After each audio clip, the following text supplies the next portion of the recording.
Bienvenue et merci d'être là en direct sur LN24 pour démarrer une nouvelle semaine au cœur de la Belgique, forcément au cœur de toutes ces émotions et de toutes les couleurs de l'arc-en-ciel, avec une grande affaire qui nous emmènera chez nos forces de l'ordre. Nos policiers obligés pour certains d'entre eux de prendre un job sur le côté pour parvenir à boucler les fins de mois. Oui, mais à quelles conditions et faut-il encadrer tout ça? C'est la question qu'on se posera dans un instant. Nous parlons encore de sécurité avec l'aéroport de Zaventem. Florence Reuter, la députée, dénonce une véritable passoire. On vous contrôle, on vous vole une pince à épiler, on vous prie de la laisser sur le côté. Oui, mais quelques mètres plus tard, vous trouvez des couteaux à steak en libre service. On fera le point sur ce dossier ô combien sensible. Nous irons aussi du côté d'Aubange avec l'histoire de Julie. Julie voulait simplement allaiter au bord de la piscine. On l'a priée de rejoindre les vestiaires. Faut-il mettre de l'ordre dans tout ça et mettre les autorités au pas? C'est la question qu'on se posera là aussi dans un instant. Enfin, c'est le meilleur chocolatier de Belgique qui vient nous voir. Jean-Philippe Darcy vient d'être honoré par le Goemio. Il a ce soir les honneurs de 100% belge, en compagnie d'un professeur pas comme les autres, le professeur Bouchela qui est évidemment de la partie, en compagnie d'une spécialiste du ciel, mais aussi de la terre, Carole Zanin, en compagnie d'un homme de médias, d'un homme tout-terrain qui connaît la Belgique et la France comme sa poche, Stéphane Poels, et puis du roi de l'économie, l'homme qui met des chiffres sur tous les dossiers, Antonin Marsac est là aussi, et c'est dans 100% belge. C'est pourri, gamin! Je viens de me faire carjacker. Quelle clette se paye. Je vends des cornichons. Je l'ai dit! Enlève la chaise à papy tout de suite! Allons enfants de la patrie.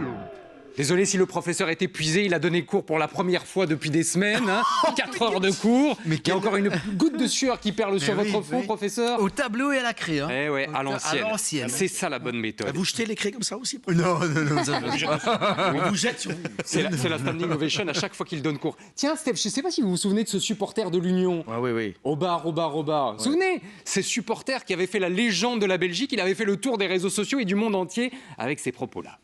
Plus que vous avez vu sur le terrain aujourd'hui? Ouais, je vais pas vous mentir, j'ai commencé à aller au bar. Donc voilà, j'ai pas vu grand chose du match, mais voilà, de ce que j'ai vu, des quelques minutes que j'ai vues, très bien.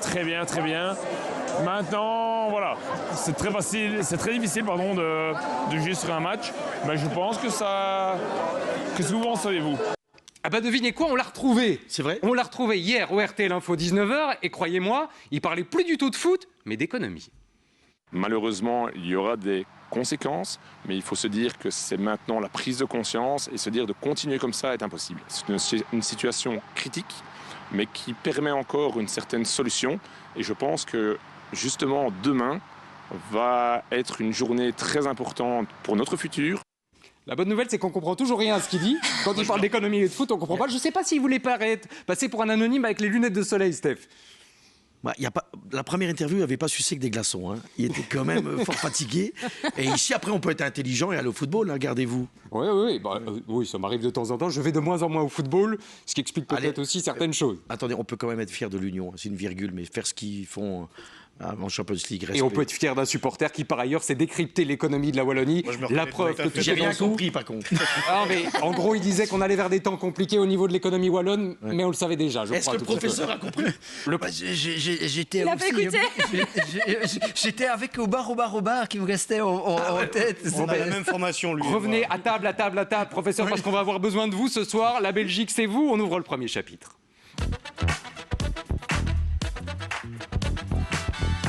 Avec 3 visages qu'on voulait mettre à l'honneur ce soir. D'abord le visage de Lotfi, le patron du foyer anderlechtois qui doit s'occuper du Peter Boss et c'est pas simple tous les jours. Luc, le patron du Corrador Nu qui lance un appel à ses clients. Et puis Julie qui du côté de la piscine d'Aubange a connu une mésaventure alors qu'elle essayait d'allaiter son enfant. Elle a été priée de rejoindre les vestiaires. Mais d'abord le premier visage, c'est celui-là. Lotfi Mostafa, il est échevin du côté du Peter Boss, mais aussi responsable du foyer anderlechtois. Le Peter Boss qui, vous le savez, avait été marqué en juin dernier par une énorme opération de contrôle. On allait nettoyer le quartier, c'est promis, sauf que depuis, on a l'impression que c'est ce refrain-là qui vaut. Ça continue au Peter Boss. Regardez, il y a quelques jours à peine, incendie dans le quartier. Apparemment, on était venu faire une opération de contrôle dans un appartement. Certains sont revenus pour bouter le feu à cet appartement parce qu'apparemment, c'était squatté par les dealers. Et voilà que le porte-parole des pompiers a expliqué les dégâts. Walter Derieux, 5 personnes ont été transportées vers différents hôpitaux pour intoxication. Parmi elles, un jeune a déclaré avoir lui-même éteint l'incendie. Et le président du foyer Anderlechtois, Lotfi Mostafa, dit que face à l'urgence de la situation, le foyer a dû lui-même mettre en place une société de gardiennage privé pour sécuriser le bloc et rassurer les habitants. Des gardiens qui débarquent tous les jours pour veiller sur la sécurité de ce quartier. La question, Antonin, et je sais qu'en matière de chiffres, vous avez toutes les réponses, c'est qui les paye ?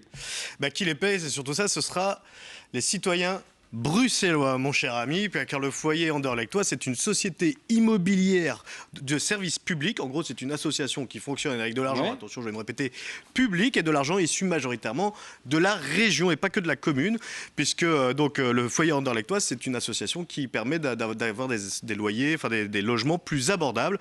Et selon Sudinfo, donc le foyer a demandé de mettre en place un gardiennage qui coûterait jusqu'à 40 000 € par mois. Par mois, hein, 40 000 € par mois. Il faut bien se rendre compte quand même que c'est des gardiens qui doivent être là 24 heures sur 24, ou en tout cas dans les heures les plus problématiques, on va dire. Et donc, c'est plusieurs personnes, forcément. Donc, ça peut monter à jusqu'à 40 000 € par mois. Une heure de gardiennage, c'est entre 50 et 60 € brut. Donc, il faut savoir ça. 40 000 €, ils vont faire beaucoup d'heures. Là, ils vont faire beaucoup d'heures. Mais s'il y a 3 gardiens par jour, ou même 6 gardiens, parce que c'est quand même grand. C'est pas juste un mec tout seul qui va passer. Enfin, bref, on ne sait pas exactement. C'est une estimation.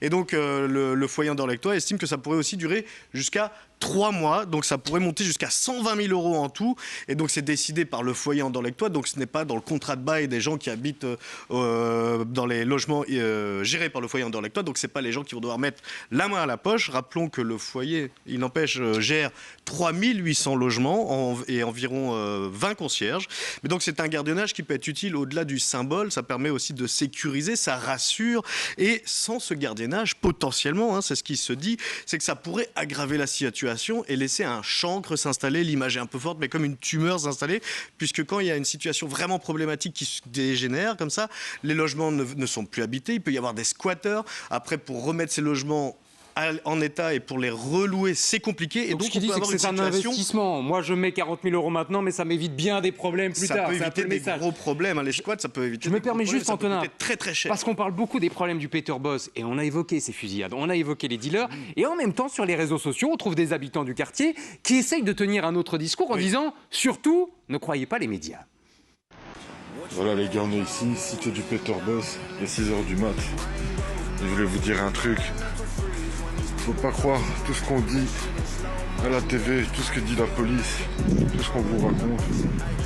Tout est nickel ici. Tout ce qu'on voit, c'est des petites familles le matin qui vont à l'école, des petits vieux qui vont faire leurs courses. Il n'y a pas de bordel, moi je vois rien du tout en tout cas. Je peux vous dire qu'à Saint-Gilles, c'est 10 fois pire à cette heure-ci. Il y a des mecs bourrés dans la rue et des camés par terre. Tout ça pour vous dire, croyez pas tout ce qu'on vous raconte, venez voir par vous-même. C'est vrai, Steph, qu'on a toujours peur de noircir le tableau. En fait, le Peter Boss, il y a des habitants qui nous disent tout va bien, il y en a d'autres qui nous disent on n'ose plus mettre les pieds dans ce quartier, on a besoin de sociétés de gardiennage. Comment, depuis Moucron, on regarde un peu tout ça ? Moi, je vais acheter de maison là. Parce que ce que je viens d'entendre, c'est pays des bisounours. Apparemment, il n'y a rien qui se passe, tout va bien. Mais non, mais plus sérieusement, mais c'est comme ça dans tous les quartiers à risque, que ça soit dans le 9-3, banlieue parisienne, que ça soit à Molenbeek ou partout ailleurs, il y a des minorités qui font les cons. Et il y a aussi des gens qui vivent bien dans leur commune et qui sont heureux. Je pense qu'il ne faut pas stigmatiser, il ne faut pas mettre tout le monde dans le même sac. Maintenant, il y a quand même des vrais problèmes. Et quand le monsieur dit qu'il n'y en a pas, quand il y a une balle perdue, elle a bien été tirée par quelqu'un. Ouais, le problème, c'est que c'est parfois cette fameuse minorité dont vous parlez qui fait la loi et qui prend le dessus sur le quartier. Voilà pour la première actualité, le premier visage qu'on voulait mettre en avant au cœur de cette Belgique. Le deuxième visage, alors il nous emmène loin du Peter Boss, c'est Luc. Luc, le patron du Cora d'Ornu, qui essaye de lutter un petit peu contre cette légende qui est en train de s'installer. Qui a l'air de nous dire que le Cora est déjà vide, que les rayons sont totalement déserts. Luc tient un tout autre discours. Au niveau de l'alimentaire, croyez-moi, on carbure à 100%. Donc, pour le client, il y a tout en approvisionnement suffisant et on assurera absolument le service avec notre personnel que l'on remercie à cette occasion jusqu'au 31 janvier 2026. Même s'il est tout à fait honnête, Luc Hansen, il le dit, la fréquentation a un peu baissé forcément depuis les annonces sur la fermeture du Cora, il le reconnaît, il n'y a plus autant de monde qu'avant. Professeur, je voudrais le regard de la science là-dessus. Est-ce qu'il y a une loi en science qui nous dit que quand on annonce la fermeture d'un magasin, il y a forcément moins de clients, même si rien n'a changé dans les faits dans ce magasin ? Oui, il y a des lois, mais ce n'est pas des lois gravées dans le marbre, ce n'est pas les lois de Newton. Hein. C'est de la science, je veux dire, de la science molle ou semi-molle. La fameuse science molle. La fameuse science molle. Hein. Donc, je ne savais pas qu'il y avait une science demi-molle, tiens. Alors, ne lancez pas sur ce sujet, s'il vous plaît. Alors, c'est ces fameuses prophéties, en partie autoréalisatrices. Rappelez-vous, pendant le Covid, on nous avait dit qu'il n'y avait plus de papier de toilette. Et alors, on a tous été, moi le premier, acheter du papier de toilette. Alors forcément, en allant acheter du papier de toilette, il y avait vraiment plus de papier de toilette. Ben ici, c'est la même chose. Sans ça, il n'y avait pas de problème de papier de toilette. Et sans ça, il n'y avait pas de problème de papier de toilette. Ici, on annonce entre guillemets une fermeture ou un changement, et donc on se dit que ça va aller moins bien. J'ai même l'équation, si vous voulez, hein, mais je dis, bon, si ça vous amuse. Encore ? Oui, c'est une équation relativement compliquée, parce que c'est une équation avec une dérivée. Ah, parce que les autres étaient simples, les autres étaient plus simples. Ok, d'accord. C'est une équation avec une dérivée qui est le nombre de gens qui fréquentent encore, qui en fait dépend négativement du nombre de gens. La variation du nombre de gens qui fréquentent le magasin dépend négativement du nombre de gens qui le fréquentent encore. Donc, quelque part, c'est la fameuse prophétie autoréalisatrice, vu que les gens qui fréquentent encore le magasin vont influencer négativement la variation de ces mêmes gens qui le fréquentent. Pour vérifier si l'équation était simple ou pas, il suffit de regarder une chose, c'est le regard de Carole. Que nous dit le regard de Carole là ? Je n'ai rien compris, je vais le mettre en relation avec le petit monsieur blond là. La bonne nouvelle, c'est que cette émission est à voir et à revoir en permanence, et croyez-moi, pour les équations du professeur, c'est particulièrement utile. En attendant, on oublie, Steph, qu'il y a des pertes d'emploi. Les premières pertes d'emploi vont arriver au Cora d'Ornu en septembre. Dans cette première vague, c'est ce que nous dit Luc Hansen, une assez bonne proportion de gens, ils sont 30 quand même, étaient des volontaires. Ils se sont mis à la recherche d'un emploi. Environ 2 tiers en ont trouvé déjà un. Comment est-ce que vous regardez ce drame ? Parce que nous, on est là en train de s'interroger sur est-ce qu'il y a moins de clients, est-ce que les rayons sont vides ou pas ? Et on oublie peut-être le personnel ? Ces grandes surfaces-là, j'en ai vécu une de la même enseigne à la Louvière à l'époque quand j'officiais au club de la Louvière. C'est plus que des magasins, c'est des lieux de vie. Hein. C'est aussi mais c'est vraiment des endroits de sortie pour certaines familles qui n'ont pas trop les moyens, faire les courses, boire un café et tout. Donc c'est un drame aussi social. Et pour ceux qui vont travailler là, vous dites qu'il y a 2 tiers qui ont déjà retrouvé du boulot. Sur les 30 premiers uniquement, il y aura 5 vagues successives. Écoutez, et pour les vagues prochaine, ce sera plus compliqué. On en parlera au professeur plus tard, mais dans les statistiques, mais le 2 tiers, ça me semble quand même beaucoup, parce que la plupart des gens ont déjà un certain âge, ils ont des années de boîte, on ne retrouve pas du boulot comme ça. Généralement, quand on travaille dans des magasins, on a des qualités pour travailler dans des magasins, mais on ne peut pas être carreleur, on ne peut pas être peintre ni informaticien. Ouais, il faut peut-être une formation supplémentaire. Bah ouais, mais c'est ça. De toute façon, c'est toujours dramatique, ces fermetures. Hein. C'est socialement parlant très, très compliqué. Et en plus, il n'y a plus de papier cul. Il est peut-être revenu depuis le Covid. Hein. Sachez que sur l'alimentaire, en tout cas au Cora d'Ornu, il y a tout ce qu'il faut. Évidemment, sur le reste, il commence à déstocker. Est-ce que le papier toilette est concerné ou pas ? C'est le mystère de ce soir. En attendant, 3e visage qui nous emmène du côté d'Aubange. Ce visage, c'est celui de Julie. Julie qui a voulu aller s'installer dans cette piscine récemment rénovée. Je crois que la rénovation date de mai 2024. Et voilà qu'on l'a gentiment priée, d'après les éditions du groupe Sudinfo, d'aller à l'été au vestiaire et non pas au bord de la piscine, comme elle comptait le faire. 2 déclarations de Julie qu'on veut absolument mettre en avant ce soir. On est venu me dire que je ne pouvais pas rester pour l'été, que j'étais même priée de sortir. Tout l'été, dit-elle, nous sommes allés à la piscine de Virton, ça n'a jamais posé de problème. Qu'est-ce que j'ai fait de mal ? C'est la question qu'elle se pose. Le sujet a fait l'objet de multiples débats, notamment dans l'émission C'est vous qui le dites aujourd'hui. C'est dire s'il est devenu un enjeu presque national. Vous avez eu la fameuse piscine d'Aubange, Carole, au téléphone. Qu'est-ce qu'ils répondent ? Est-ce qu'ils sont prêts à changer leur fusil d'épaule pour les prochaines fois où Julie reviendrait ? Eh bien, la piscine, je ne l'ai pas eu au téléphone, elle n'a pas voulu me répondre. Elle n'a pas voulu répondre ? Juste, il y a eu des vagues. Des vagues, voilà. Permettez-moi une petite... Vous avez nagé en eau trouble. Exactement. Par contre, j'ai eu l'échevin des sports qui m'a expliqué que on en a fait un pataquès de cette polémique, parce qu'en fait, la dame, elle n'a pas été priée de quitter la piscine. C'est un maître nageur, on dit dans l'article que c'est un responsable de l'infrastructure. C'est juste un petit maître nageur qui a vu cette dame au bord de la piscine, qui allaitait son bébé de 3 mois, qui s'est dit, ça serait bien qu'elle, pour son confort à elle, en toute bienveillance, pour son confort à elle, qu'elle aille dans les vestiaires, elle sera mieux là-bas. Et donc, en fait, c'est ce qui s'est passé. Et du coup, la dame l'a mal pris, d'après les chemins des sports. Elle l'a pris de façon un peu... voilà, elle l'a pris en grippe, pardon. Et donc, du coup, ça a pris des proportions énormes. Ils sont au courant de la loi. Et donc, ils sont soumis à la loi comme tout le monde. Donc, il n'y a pas de problème. Si demain, elle souhaite revenir à la piscine et allaiter au bord de l'eau, on peut lui conseiller une autre option, mais elle a le droit d'y rester, Stéphane. Et bien sûr. Et on fait court. Il n'y a rien de plus beau que voir une dame qui allaite son enfant, sauf qu'il y a un minimum de décence.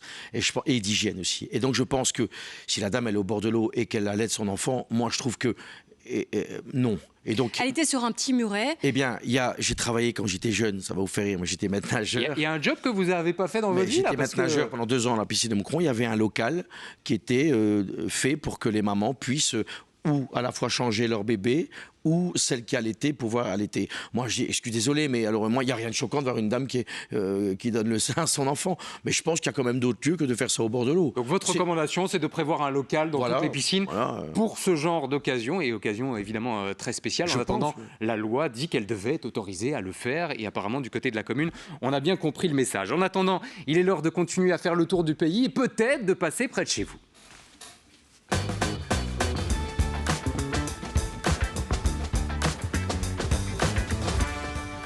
Et nous irons ce soir du côté de Binche où il se passe des choses, mais dans un club de foot où on en a marre du vandalisme. On ira aussi à Maretsu où on sort des nouveaux produits. Oui, mais est-ce que les moines sont véritablement au courant de tout ça? Et puis Jupy fait la fierté de la Belgique. Voilà qu'une de nos friteries a été récompensée au championnat du monde d'Arras. On vous livre leur nom dans quelques instants. Mais avant ça, faisons une première escale ce soir du côté de Dizon. C'est là que nous attend Alexandre Gérard. Vous avez appris la suppression aujourd'hui de certains territoires zéro chômeur longue durée. Dizon en faisait partie, je pense, Alexandre. Qu'est-ce qui se passe là-bas sur place? Pourquoi on arrête? Qu'est-ce qui a échoué finalement? Eh bien oui, vous l'avez dit, ces territoires zéro chômeur qu'on appelle maintenant 13 pour territoire de réparation par l'économie sociale. On rappelle un financement de 104 millions d'euros financé par un fonds social européen et par la région wallonne. Et le but, c'était de remettre à l'emploi des personnes isolées, des personnes éloignées du marché du travail dans des zones assez petites, moins de 15 000 habitants. L'objectif, je vous le disais, c'était de les remettre à l'emploi, c'était de créer de l'emploi pour ces personnes. Et donc, 5 projets ont abandonné. Il s'agit des territoires de Frameries, de La Louvière, de Mons, de Serein. Et puis ici, à Verviers, Dizon, où le projet a aussi été abandonné. Il ne verra même jamais le jour. Il n'y a pas eu de remise à l'emploi ici sur ce territoire. Un problème administratif après le lancement du projet où il n'y a pas eu de personnes pour continuer sur la lancée du projet. Puis un problème de la réalité du territoire, nous a dit l'échevin du plan de cohésion sociale de Dizon. C'est Régis Desserre et je vous propose de l'écouter. Nous, on avait pensé à faire, par exemple, un taxi social, mais le taxi social ne pouvait charger des gens que dans le territoire, jusque dans le territoire. Et donc, nous, c'était limité sur les quartiers de Préjavet, Audimont et le centre de Dizon. Et donc, il est évident qu'un taxi social, il doit pouvoir conduire quelqu'un, par exemple, à l'hôpital, qui était en dehors du périmètre du quartier. C'était vraiment centralisé sur des quartiers très urbains. Et donc, c'est ça, c'était un exemple concret, mais il y en a eu d'autres, où on n'a pas su développer le projet ici sur notre territoire. On a forcément envie de se dire ce soir, Alexandre, que ça n'a pas marché, qu'on a raison d'arrêter. Il y a des exemples plus positifs malgré tout ou pas ? Et oui, et du côté wallon, on se veut globalement satisfait parce qu'il y a des réussites. Oui, il y a eu 5 projets qui ont abandonné, mais il y en a 11 autres qui continuent, qui sont des réussites avec 120 demandeurs d'emploi qui ont été remis à l'emploi. Ça équivaut à 109 équivalents temps plein. À Chaudfontaine, grande réussite, 27 remises à l'emploi. L'échéance de ce plan est prévue en fin 2026. Double objectif du côté wallon tiré des enseignements pour des réformes plus globales et puis pour les projets de pérenniser avec une rentrée financière. Merci Alexandre d'avoir été pour nous du côté de Dijon ce soir pour nous expliquer un sujet important, complexe. Est-ce que la Libre Écho en fait un petit dossier demain ou pas? On va se mettre dessus. Hein. Ouais, il faut, attendez, on vous ramène des infos de Dijon ce soir. Si ça peut servir, qu'on se le dit, si ça peut servir la Libre Écho, on est là pour ça nous aussi. En attendant, faisons une escale du côté de Binge. Binge qu'on associe forcément au carnaval, aux festivités. Mais il n'y a pas que ça là-bas, il y a notamment un club de football, le RUS Binge. Et figurez-vous que là-bas, on commence sérieusement, au-delà des résultats sportifs, à se poser des questions parce que le club est ciblé par du vandalisme. Vandalisme qui a encore eu lieu ce week-end, où il y a quelques jours, on a détruit le chalet. L'un des patrons, Jean Camus, déclare « Écoutez, durant le mois de juin et de juillet, ça n'arrêtait pas. Le terrain synthétique a été brûlé parce que les vandales faisaient des barbecues là-bas. Ils détruisent les grillages pour venir se détendre sur notre site. Alors, professeur, là-bas au club, tout le monde demande des vidéosurveillance. Oui. Je demande que la science molle, demi-molle ou dure intervienne ce soir pour nous dire si la vidéosurveillance, ça marche. Et si on en met, est-ce qu'on est sûr que ça va diminuer le vandalisme? Mais d'abord, les bras en sont tombés, les bras de la science sont tombés parce que j'ai vu sur la conduite sujet foot et donc je pensais que c'était notre expert national du foot. On le garde au chaud, vous inquiétez pas. Mais là, on parle de vandalisme, je laisse ça aux autres. Oui, alors si vous voulez, vous avez raison. Donc quelque part, les caméras de surveillance peuvent diminuer les agressions principalement ou bien un peu moins aux personnes, mais pas toutes seules. Et donc ça, toutes les études et les méta-études sont complètes. Et en fait, il faut compléter le dispositif de télésurveillance avec de l'éclairage, par exemple, du gardiennage, pas tout le temps, mais en partie, des aménagements. Et surtout, le dispositif de télésurveillance doit être en direct. Parce que si c'est juste enregistrer la bande pour l'éventuelle enquête, ça ou rien, c'est de rien.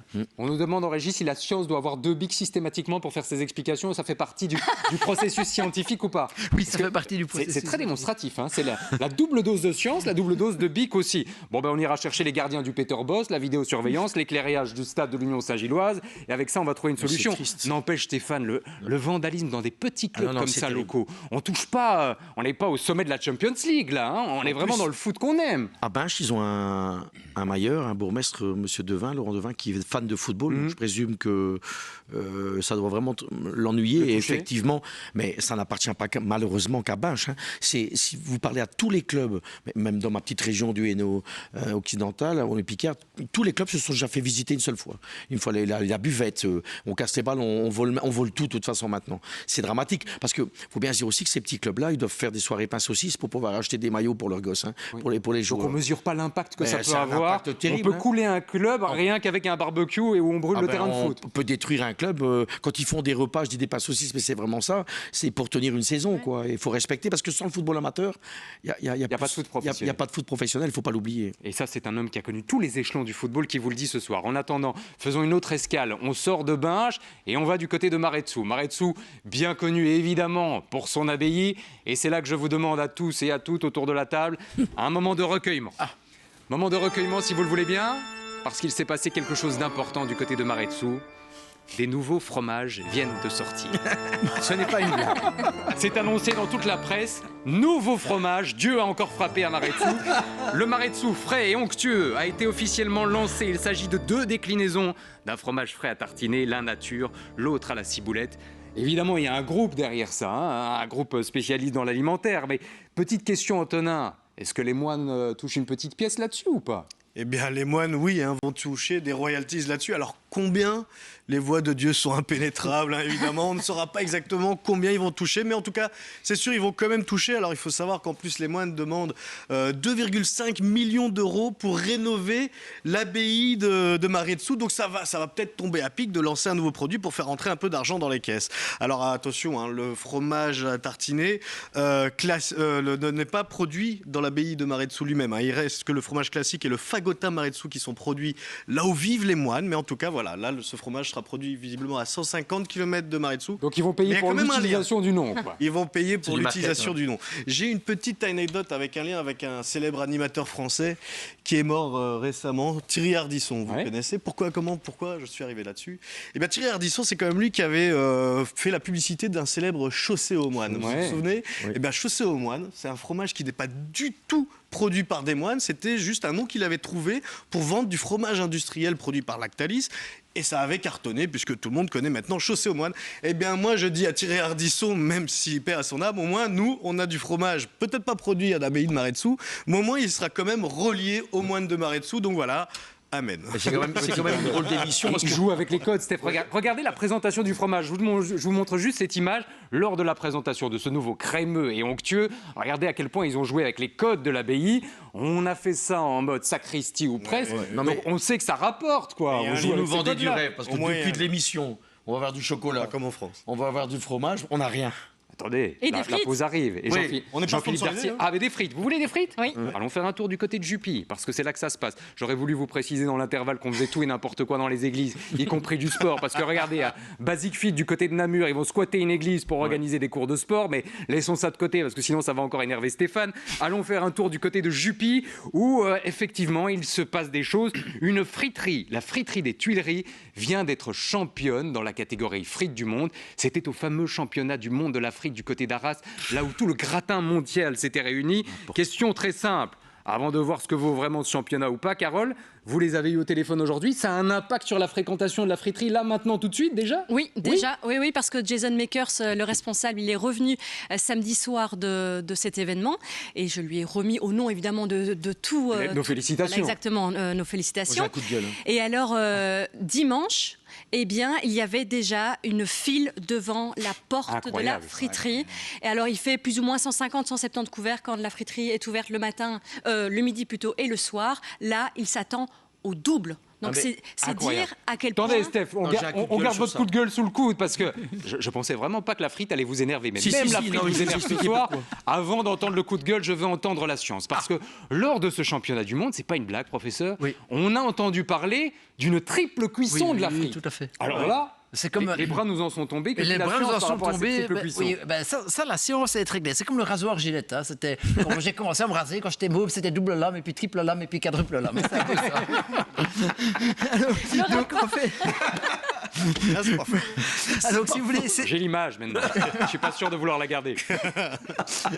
Alors, si vous voulez, cette idée, c'est en fait, je sais plus si ça vient d'un Anglais ou d'un Hollandais, mais l'idée, c'est qu'en fait, la triple cuisson, c'est qu'ils vont d'abord blanchir la frite à l'eau bouillante, et puis ils font refroidissement et 2 cuissons. Et donc, en fait, leur idée, c'est qu'ils gélatinisent l'amidon pour assouplir la paroi cellulaire, et puis ils laissent refroidir. Ils font une deuxième cuisson à l'huile et cette cuisson va en fait créer une petite croûte. Et pendant le refroidissement, l'eau va migrer du cœur de la frite vers l'extérieur et donc elle va craqueler la croûte. Et ce seront autant de foyers de nucléation pour après avoir l'explosion et la croûte translucide lors de la troisième cuisson. Mais vous nous faites la déduction de vendredi là-dessus?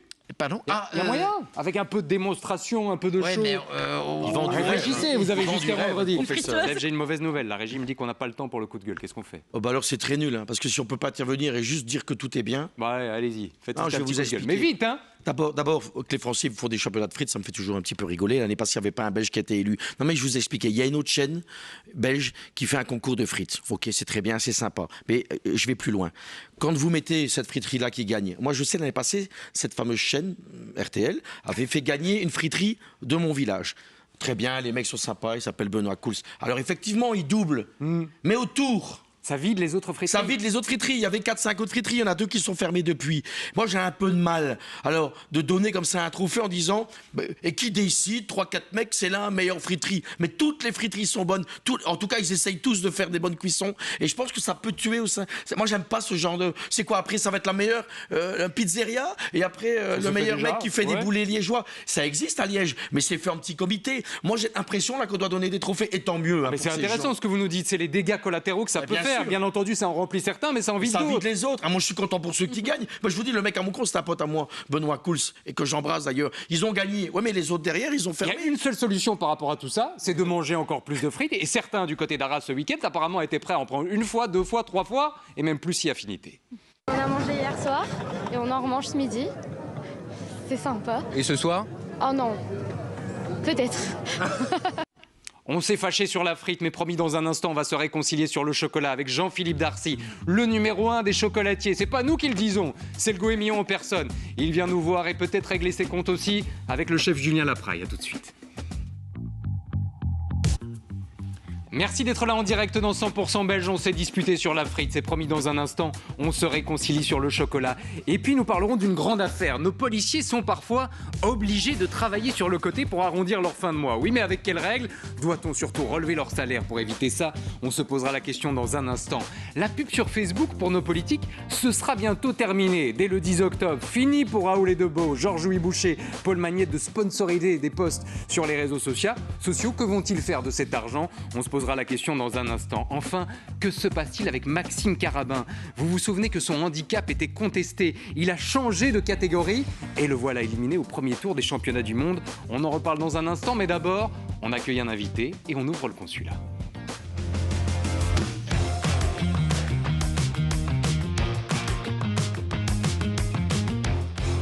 L'homme que l'on reçoit ce soir est le roi du chocolat. Jean-Philippe Darcy vient d'être honoré il y a quelques jours par le Goemio. Il a reçu le titre de meilleur chocolatier de Wallonie. C'est un homme tout-terrain, homme sensible, qui a d'ailleurs joué le rôle de coach auprès de jeunes apprentis dans l'émission Les Étoiles du chocolat. Je peux souffler maintenant. Ça va. C'est mieux, c'est mieux. Et ça contente, ça va sortir. Louise, elle est incroyable parce qu'elle paraît hyper solide comme ça, elle va au bout des choses. Et puis évidemment, au bout de l'épreuve, quand la pression retombe, là, elle craque totalement. J'ai fait beaucoup de concours aussi et je sais qu'à un moment donné, on doit évacuer tout ce stress. Et donc, ça fait du bien de pleurer un peu de temps en temps. Bonsoir Jean-Philippe Darcy. Bonsoir. Merci d'être là. On est obligé de vous accueillir avec cette musique, si vous le permettez. Cette musique qui résume quelque part ce qui vient de vous arriver. Parce qu'au-delà de l'homme de cœur, au-delà du chocolatier qu'on a revu il y a quelques instants à l'antenne, vous venez aussi d'être récompensé comme le numéro 1, le meilleur chocolatier wallon par Goemio. Ouais. Qu'est-ce que ça change, ça? C'est plus d'argent, plus de gloire ou aucun des deux? Aucun des deux, je pense. Ah. Maintenant c'est une belle récompense, c'est une belle reconnaissance, je veux dire, puisque ça fait quand même plus de 20 ans que je fais du chocolat, donc ça fait plaisir. Donc ça veut dire quoi? C'est un cadre de plus dans le salon, mais pas forcément davantage de retombées? Non, du tout, parce que je pense que je suis arrivé à un moment de ma carrière où depuis des années, j'ai la même philosophie, c'est-à-dire faire de la qualité, essayer d'être au top du top, et puis travailler avec mes équipes, parce que c'est pas un prix qu'on a gagné seul, c'est avec les équipes. Je crois que ça fait plaisir, parce qu'en fait, c'est une reconnaissance après autant d'années et donc c'est chouette. Et c'est peut-être aussi la reconnaissance de votre investissement pour la Wallonie. On sait que vous avez la Wallonie dans le cœur, dans les tripes, avec ce musée du chocolat que vous avez installé du côté de Verviers, mais il y a aussi toutes ces boulangeries que vous avez ouvertes. On y reviendra dans quelques instants. On a l'impression que la Wallonie ne vous le rend pas toujours. Si je regarde ce qui vous est arrivé quelques jours à peine avant cette récompense, il y a un de vos magasins, je crois que c'est à Eusy, qui a été vandalisé. Vous avez eu des mots parfois très durs à l'égard de ces vandales. À mon avis, ils n'ont rien réalisé dans leur vie. Des abrutis, c'est le terme des parasites, c'est le terme que vous avez utilisé. Oui. Vous avez l'impression que par rapport à ce que vous apportez à votre région, il n'y a pas toujours de retour? Je n'irai pas jusque-là parce que je pense que j'ai une belle reconnaissance du monde politique, j'ai une belle reconnaissance de mes clients, etc. Après, on vit dans une époque qui est compliquée, effectivement, où il y a des disparités dans la population. Et c'est vrai qu'il y a des gens qui essayent d'entreprendre, qui essayent de construire, de créer de l'emploi, etc. Et d'autres qui profitent et qui ne font finalement pas du bien à la Wallonie. Et donc, c'était des mots forts, c'est vrai, mais en même temps, je les assume complètement parce que je le pense réellement. On sait que c'était un cri du cœur et on ne sait pas si ces parasites nous regardent ou pas ce soir, mais toujours est-il qu'ils ont été rhabillés pour l'hiver qui arrive et qui sera rude. Ce qu'on sent aussi chez vous, Jean-Philippe Darcy, c'est un côté nostalgique. Nostalgique d'une certaine forme de Wallonie, de nos villages d'antan. D'ailleurs, vous vous êtes réinstallé il y a de ça quelques mois du côté de Bligny, où la boulangerie avait disparu. Vous avez dit les boulangeries sont des piliers des communes. Or, à Bligny, il n'en existait plus depuis la fermeture de l'établissement Le Dent. Vous avez l'impression d'avoir presque un rôle politique, le rôle de conserver un petit bout de terroir, un petit bout de patrimoine qui disparaît? En tout cas, je pense que ça fait du bien au village quand il y a une boulangerie dans le village, parce que c'est vrai que c'est encore des liens sociaux que la population peut avoir avec une personne qui est derrière un comptoir et qui finalement est rencontrée chaque jour et connaît un peu ses clients et permet aussi de dialoguer avec eux. C'est quoi, c'est le rôle social de la boulangerie à un moment donné où tout le monde est calé sur les réseaux sociaux et derrière ses écrans? Je n'irai pas jusque-là parce que je pense que ce n'est pas réellement mon rôle, mais en tout cas, je pense que ça fait plaisir. Et dans le cas d'un village aussi dynamique que Blény, je pensais réellement qu'il manquait une boulangerie au cœur du village, donc c'est pour ça que j'y ai été. La Wallonie, au cœur de laquelle vous restez plus que jamais, alors que dans d'autres pays, vous êtes accueillis comme ça. Voilà par exemple à quoi ressemble une arrivée de Jean-Philippe Darcier. Alors là, en l'occurrence, c'est pas vous, c'est la Star Academy, mais ça y ressemble. Quand vous allez au Japon, ouais, c'est vrai que ça quand même. C'est l'émeute. Ouais, n'empêche qu'on vous demande des autographes et des selfies presque à chaque coin de rue. Il n'y a jamais eu chez vous, Jean-Philippe, la tentation de l'exil, de quitter la Belgique pour un autre pays? Non, parce que je m'y sens bien et je pense que même si ce n'est pas toujours simple en Belgique, on a quand même de la chance d'avoir le pays qu'on a. Et quand on voyage pas mal, qu'on va dans des pays justement qui sont défavorisés, où il y a justement les plantations de cacao, c'est-à-dire au Pérou, que ce soit au Brésil, que ce soit, et qu'on voit la pauvreté dans ces pays-là, on se dit qu'on a quand même beaucoup de chance de vivre en Belgique. Mais c'est fou parce qu'on est le pays du chocolat, on aura l'occasion de le rappeler dans quelques instants, et on a l'impression qu'on ne reconnaît pas toujours nos vedettes, nos stars à leur juste valeur, et qu'on les reconnaît ailleurs par contre. Oui, mais bon, vous savez, ça c'est aussi beaucoup de marketing. Je pense que justement l'aura du chocolat belge à l'étranger aide aussi à être connu comme ça à l'étranger. Mais bon, je pense que je n'ai pas à me plaindre en Belgique. J'ai une belle notoriété et les gens reconnaissent le travail. La preuve, quand on a eu le prix il y a quelques jours, on a eu des centaines de reconnaissances sur les réseaux, donc ça fait toujours plaisir. En fait. Il y a le talent, il y a le travail, il y a l'expérience, c'est une certitude. Et puis il y a peut-être aussi eu un petit coup du destin. On est en 2006 et cette émission-là, vous allez reconnaître le générique, va peut-être changer votre vie ou une partie de votre vie. On est en 2006, vous venez de vous relancer dans le macaron, ça ne décolle pas. Il y a une émission sur France Télé qui est consacrée précisément au macaron à ce moment-là. Ça change vraiment la donne pour vous? Ça c'est incroyable, c'est vraiment le début de l'aventure pour moi au niveau des macarons. Et sans cette émission, une semaine après, j'arrête de faire des macarons. Ça faisait 1 an que j'en faisais. Ça ne démarre pas. Et puis cette émission passe. Et dans toutes les boutiques que j'avais à l'époque, ça démarre réellement. Et c'est pour ça que je suis devenu un des spécialistes du macaron. Et finalement, oui, c'est grâce à une émission française que j'ai pu développer le macaron. Et le macaron a bien aidé à ma notoriété parce que c'est vrai qu'à l'époque, tout le monde n'en faisait pas et ça m'a permis vraiment de me différencier. Petit clin d'œil à ceux qui disent que la télé n'a pas d'influence ou plus d'influence. Votre histoire démontre en partie le contraire. Ce qui m'amène quand même, parce qu'avec le macaron, on est en terrain français, à vous poser ce soir la question patriote. Question patriote et petit coup de Brabançon si vous le voulez bien. Allez. En quoi un Belge qui fait du macaron peut arriver à être meilleur et à se distinguer des Français? Parce que là, vous allez vraiment sur leur territoire. Tout à fait. Je ne sais pas si je suis meilleur mais en tout cas, j'ai su l'adapter au goût belge et j'en ai fait. J'ai un peu modifié la recette de manière à ce que la texture soit aussi différente. Donc sur ce point-là, je pense que j'ai bien fait de travailler un peu la recette du macaron. Est-ce qu'on peut dire que le succès de Jean-Philippe Darcier, c'est de l'audace, mais pas trop? Par exemple, vous avez toujours refusé les mélanges un peu trop innovants, comme les crustacés avec le chocolat. Vous vous arrêtez, il y a des frontières. Oui, tout à fait. Mais je pense que le Belge aime bien du classique. Alors c'est bien de sortir de temps en temps une collection spéciale avec des goûts un peu plus farfelus, mais ça reste pour la collection. Et le Belge, en général, il offre des chocolats ou des macarons parce que je pense que 80% des achats chez nous sont faits pour du cadeau et donc ils veulent être sûrs que ça va plaire à leurs invités ou à leurs amis. Donc voilà, je pense qu'il vaut mieux rester dans quelque chose d'assez classique, mais bon, créer, c'est amusant aussi. Donc, Le Belge est courageux, mais pas téméraire. Voilà, c'est un petit peu la conclusion, en tout cas concernant le chocolat. Vous avez surmonté toutes les épreuves, toutes les difficultés dans votre vie, l'incendie, le cambriolage, les difficultés économiques. Il y a une épreuve que vous n'avez pas encore affrontée, Jean-Philippe. C'est une question de Julien Lapraille, l'autre star de la région, qui avait forcément cette interrogation pour vous ce soir. Allez. Ah mon petit Jean-Philippe, j'espère que tu vas bien et que tu passes un bon moment avec mon ami Thibaut Roland et que tu passes bien sur le grill. En tout cas, avant de te poser une question un petit peu délicate, je voulais vraiment te rappeler que je t'admire, que je t'apprécie, que tu es une des plus belles personnes que j'ai rencontrées. Bon, on va se revoir très vite, hein, je te le promets, je te l'ai dit. Pour l'instant, c'est un peu compliqué, mais on va se revoir très vite. Alors, la question un peu délicate, dans le milieu de la pâtisserie, de la chocolaterie, tout ça, c'est un milieu tout beau, tout chaud, tout blinquant. Mais qui est un peu le pâtissier, le chocolatier le moins sympa? Alors, délicat comme question. Allez, à vous tout, dis tout. À très vite. Bon, je note 2 choses. C'est que, 1, ça fait longtemps qu'il a annulé vos rendez-vous et qu'apparemment il a à se rattraper. J'espère qu'il arrivera avec un petit plat cuisiné à l'occasion. La deuxième, c'est qu'il cherche des potins et des ragots. Ouais, là, c'est ça.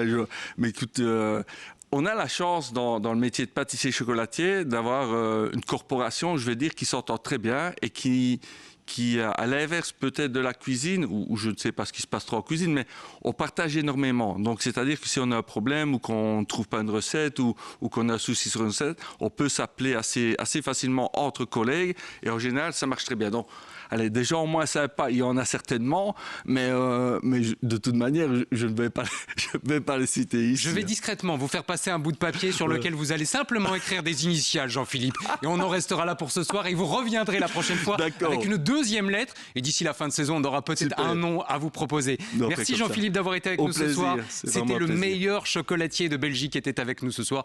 Et c'est pas nous qui le disons, c'est le Goemio en personne. Il est l'heure de lancer la remise des diplômes.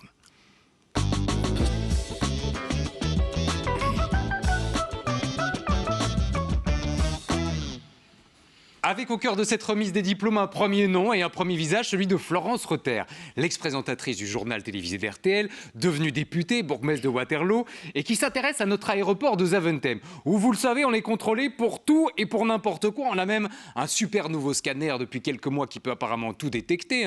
C'est génial, c'est l'innovation, on nous rassure, sauf que, et ça c'est hallucinant, quelques mètres plus tard, quelques mètres après ces contrôles, vous avez des couteau à steak en libre service. Si ça c'est pas étrange, si ça c'est pas bizarre, je sais pas ce qu'il faut dire, couteau à steak ou même d'ailleurs des fourchettes de ce type-là. Elle s'en étonne forcément, Antonin, elle l'a dit dans la presse à nos collègues de Sud Info. Est-ce qu'au moment où on se parle, cette histoire est réglée ou on peut toujours prendre un couteau à steak comme ça librement juste avant de prendre l'avion? Alors au moment où on se parle, ce problème n'est toujours pas réglé. J'ai eu Brussels Airport en ligne. Ils étaient en train de regarder, ils devaient me revenir avant 17h45. Ouais, regardez à votre aise. Deadline, 17h45, je n'ai toujours pas de réponse. Et là, je regarde. Toujours pas de réponse. Donc voilà, encore une belle histoire pour passer quand même pour des idiots ici en Belgique. En tout cas, ils regardent. Voilà. Alors en plus, c'est quand même drôle parce que cet été, la Commission européenne a dit qu'elle accepterait des nouvelles machines pour pouvoir prendre des bouteilles d'1 litre et plus 100 millilitres. Et donc on va pouvoir scanner. Enfin bref, arrêter de passer pour des pirates de l'air. Mais là, on va passer tous ces portiques de sécurité. On s'est tous fait gauler un parfum. Ah ouais. Une pince à épiler. Qui n'a jamais perdu, Carole, une pince à épiler à l'aéroport? Ah ouais, bien sûr. Un ciseau. Moi, c'était un ciseau. Professeur, votre fameux rasoir. Oui, j'ai perdu au moins 5 ou 6 couteaux suisses dans cet aéroport et je ne savais pas qu'on pouvait prendre un couteau à steak. Vengez-vous, prenez un couteau à steak. Ça ne donne pas des idées à certains, puisque moi je ne savais pas qu'il y avait des couteaux à steak. Prochaine fois que je vais à l'aéroport, je fais le point. On est en total absurdie, quoi. Mais l'histoire dans l'absurdie, c'est que tu te dis, par exemple, l'histoire du parfum, tu te dis, mais qu'est-ce que je vais faire que le parfum? Je vais tuer personne avec ma bouteille de parfum.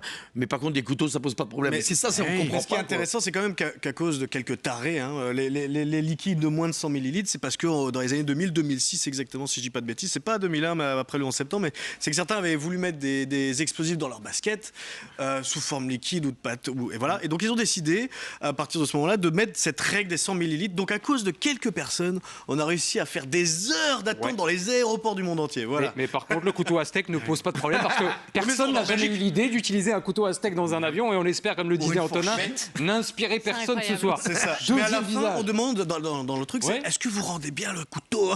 Oui, rendez-le, n'oubliez pas. Et signez un petit PV, une petite déposition à la fin. Deuxième visage qu'on voulait mettre à l'honneur ce soir, c'est celui de Maxime Carabin. Alors, vous connaissez Maxime Carabin, un de nos meilleurs athlètes paralympiques. Il nous a offert 2 médailles d'or et des émotions dingues au dernier JO de Paris. Maxime Carabin from Belgium, the 23-year-old world record holder, and he's clear from Sato, the defending champion. Keep your eye on the clock. Maxime Carabin, he's going to be the Paralympic champion. 55-10. Sato, it's silver this time. Inutile de vous rappeler à l'époque l'émotion que ça avait généré dans le pays, évidemment, mais surtout parmi ses proches et ses parents. Elle est là, mais pas facile, hein. Mais elle est là. 4 ans. Ça y est, il l'a fait comme on a dit tantôt. C'est 4 ans C'est 4 ans d'une autre vie. Impossible, professeur, de ne pas être transpercé par l'émotion à ce moment-là. On sait qu'il y a une énorme enquête de la RTBF en remettant en question le handicap et peut-être même un peu plus que ça, la catégorie à laquelle devait appartenir Maxime Carabin. Il a changé de catégorie, voilà à peine quelques jours, quelques semaines tout au plus. Et voilà qu'il vient d'être éliminé au premier tour, cette fois dans sa nouvelle catégorie. Pourquoi c'est si compliqué de mesurer le handicap de quelqu'un et de choisir la catégorie dans le handisport?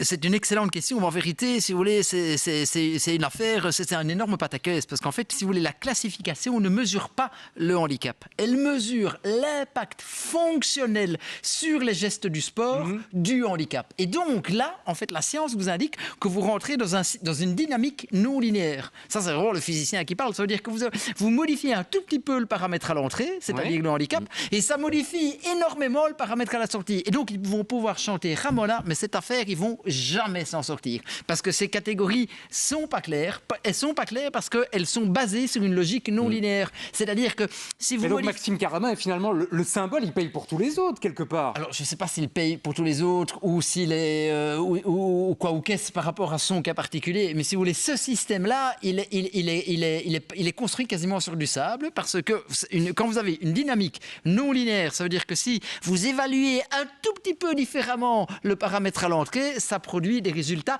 exponentiels à la sortie. C'est un pataquès. Et on sait qu'on peut évaluer 10 fois, on va sans doute évaluer 10 fois un tout petit peu différemment. Vous demandez à 10 évaluateurs différents. Il y aura 10 évaluations sans doute différentes. Steph, comment vous ressortez de ça? Parce qu'on a l'impression que quelqu'un qui était au sommet il y a à peine un an se retrouve au 5e sous-sol maintenant. D'abord, plusieurs points. Quand on a fait cette enquête-là, moi j'ai trouvé absurde, on a quand même d'autres priorités dans ce pays qui essaient de faire chier un mec qui a un handicap et qui vous avez vu les efforts pour arriver à faire des résultats. J'ai trouvé ça un peu indécent. Ça, premier point.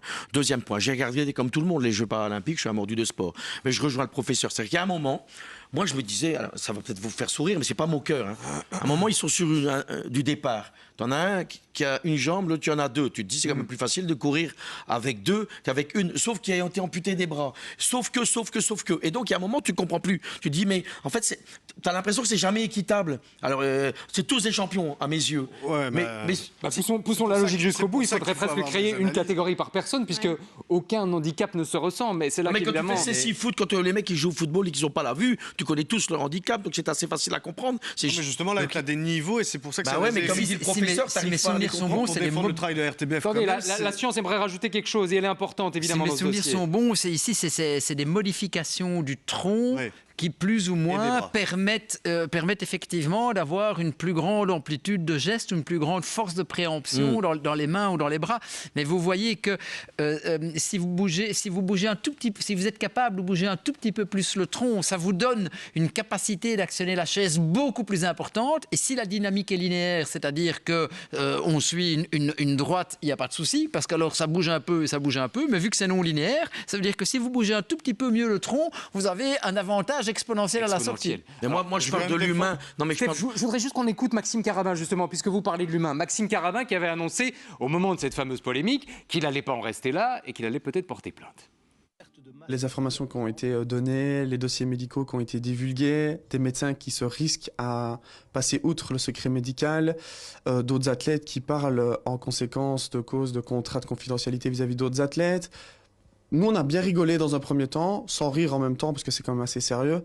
Mais on s'est dit derrière qu'il y a beaucoup de gens qui veulent risquer gros pour rien. Il a porté plainte depuis ou en fait ça en est resté à des déclarations? On n'a pas trouvé de plainte réelle, hein. Il avait parlé de calomnie, etc. Mais pour l'instant ça reste du déclaratif. Je défends quand même un petit peu le travail de RTBF parce que oui on peut critiquer ce travail. La corporation des journalistes vous la défendez, je comprends. Non, pas du tout, mais je veux dire, par exemple quand il y a du dopage dans le sport, quand il y a du dopage dans le sport qui n'est pas du handisport, on voit Lance Armstrong, il a perdu ses maillots jaunes parce qu'on a vu qu'il s'était dopé. Là on peut quand même se poser la question et le travail derrière de la RTBF avait quand même été assez fourni. Alors après sur certaines choses peuvent être peut-être critiquables et là Maxime Carabin essaye de se défendre, mais voilà, si lui par exemple a triché, ça peut aussi poser problème à ceux qui se battent. Non, je dis s'il a triché, si c'est reconnu. Attention, si c'est reconnu que non, c'est pour ça qu'il est encore en observation. Non, mais je veux dire, preuve que l'enquête était fondée, c'est qu'il a changé de catégorie, donc ça sort pas de nulle part. Et alors certaines personnes à la DH spécialiste en sport estiment peut-être que justement, s'il a tout perdu en changeant de catégorie, c'est peut-être aussi pour essayer de retourner dans l'autre catégorie. Alors, moi, j'ai un autre regard. Moi, je ne peux pas dire il a triché ou il a pas triché. J'ai un regard de bon sens. Attendez, les experts avisés, mais à un moment, il faut aussi ne pas léser toutes les personnes qui objectiver, sont en sport, même si la science dit c'est difficile d'objectiver. Voilà. Non, mais dans le côté bon sens. Là, on a quand même, quand on vit avec un handicap, c'est pas facile. Et donc, quand on arrive à faire du sport à haut niveau, ça veut dire que c'est beaucoup d'efforts. Vous avez vu les parents. Imaginez les dégâts derrière. Parce qu'on a quand même dit que c'était un tricheur. Hein. Et donc, il a l'image maintenant toute sa vie, jusqu'à la fin de ses jours. Je sais ce que c'est avoir des mauvaises casquettes. Toute sa vie, il va être montré du doigt. Ça me dérange. Alors, et en plus, le professeur nous le dit, c'est difficile d'avoir vraiment des règles. Armstrong, il était chargé comme une mule et il s'est fait avoir, on lui a enlevé ses titres de Tour de France. Je pense pas que... comment il s'appelle le jeune homme? Maxime, il est chargé comme une mule quand il est sur son... On a bien compris le cri du cœur. Dans un instant, et on va revenir dans un instant avec ça, je voudrais qu'on parle quand même de nos politiques qui, dans quelques jours, ne pourront plus faire de la pub sur les réseaux sociaux. Et ça va tout changer. Juste derrière ça, nous ouvrirons la grande affaire. Nos policiers sont obligés de trouver un job sur les côtés et ça les rend fous. Ça nous rend fous aussi. On en reparle et c'est dans 100% belge. Dans un instant, la grande affaire avec nos policiers obligés de trouver un job sur le côté. Mais avant ça, dans cette remise des diplômes, un troisième visage, celui de Raoul et de Beau. Mais on aurait pu aussi mettre celui de Georges-Louis Boucher ou encore celui de Paul Magnette parce qu'ils sont tous visés par la même question.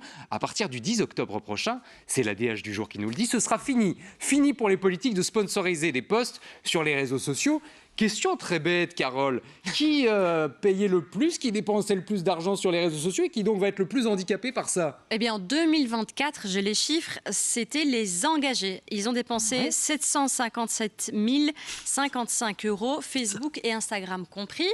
Et suivi du PTB avec 386 000, toujours 386 000 €, Facebook et Instagram repris, ils ne scindent pas les deux. Alors pourquoi est-ce que je vous parle du PTB? Parce que le mois qui vient de s'écouler, entre le 24 août et le 22 septembre, ici 2025, eh bien, ça serait le PTB qui devrait arriver en tête puisqu'ils ont déjà déboursé 80 000 €. Ils vont profiter de la dernière ligne droite pour tout dépenser. Exactement, alors que les engagés, eux, sont à 71 606 €. Et la bonne nouvelle, c'est qu'ils vont pouvoir utiliser cet argent pour des choses utiles et pourquoi pas pour notre pays par la même occasion. En attendant, on ouvre la grande affaire.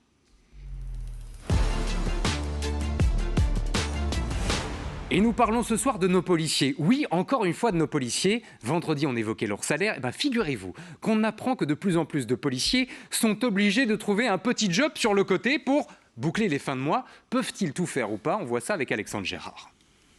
Et si le policier qui vous contrôle au petit matin vous servait votre verre en terrasse le soir? Ils sont en tout cas nombreux à avoir un second job. Selon le ministre de l'Intérieur Bernard Quintin, leur nombre a doublé en 4 ans. La cause, selon les syndicats, le manque de valorisation du métier. Il existe en fonction de ce problème d'attractivité des orientations de carrière qui sont remises en cause parce qu'on a l'opportunité de tester autre chose, on teste et puis alors on prend une autre direction dans sa vie. Et Bernard Quintin compte donc renforcer les règles sur les seconds jobs. Le problème à ces seconds boulots, un risque de corruption.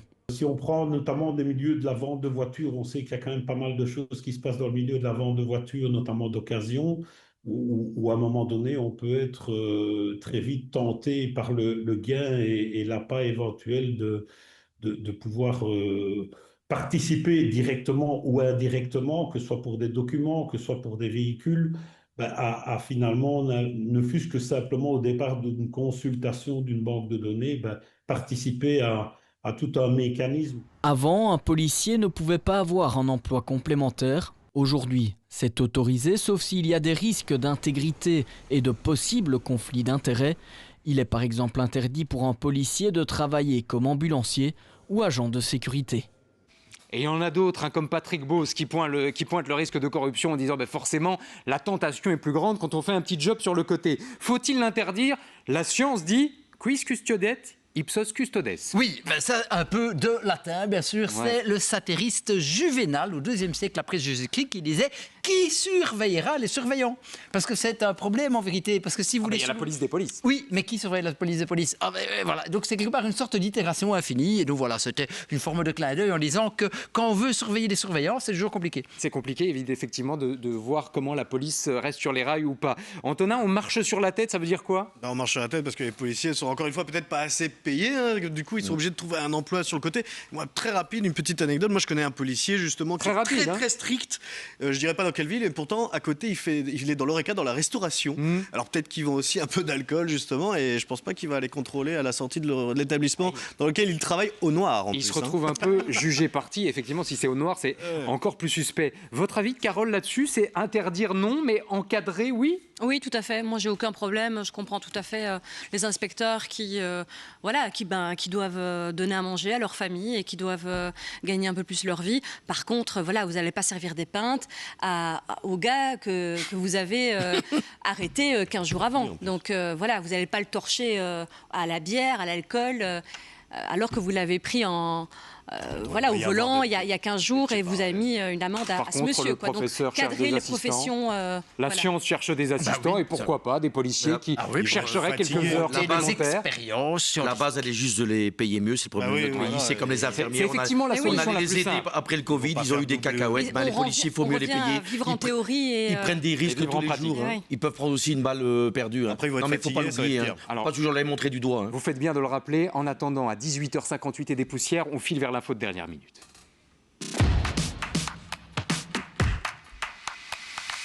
Je voulais absolument vous faire réagir là-dessus. On a appris aujourd'hui le décès de Roger Lukaku à l'âge de 58 ans. Roger Lukaku, c'est évidemment le papa de Romelu qui, sur les réseaux sociaux, a exprimé sa tristesse. Le manque sera infini. Son rôle et sa présence sera évidemment irremplaçable. Steph, on sait que c'est un personnage que vous avez connu à la fois comme joueur, mais comme papa. Quel souvenir vous gardez de lui ? C'était un mec avec des rapports de force, surtout que j'étais souvent taquin avec son fils, mais il y avait de l'échange. Moi, j'aimais beaucoup Roger, on pouvait échanger, même parfois ça chauffait. Et il a joué à Ath aussi, dans ma région, et moi j'ai vu jouer à Ath à l'époque, et puis à Serein. Et faut respecter le père de famille où il a quand même fabriqué des champions et des garçons bien éduqués. Moi, je suis pas toujours d'accord avec Romelu Lukaku, mais c'est des garçons. Il a veillé sur eux et il avait le flair aussi. Je voudrais juste qu'on écoute pour terminer les propos du père Roger Lukaku, alors que Romelu n'était qu'un enfant ou un jeune ado.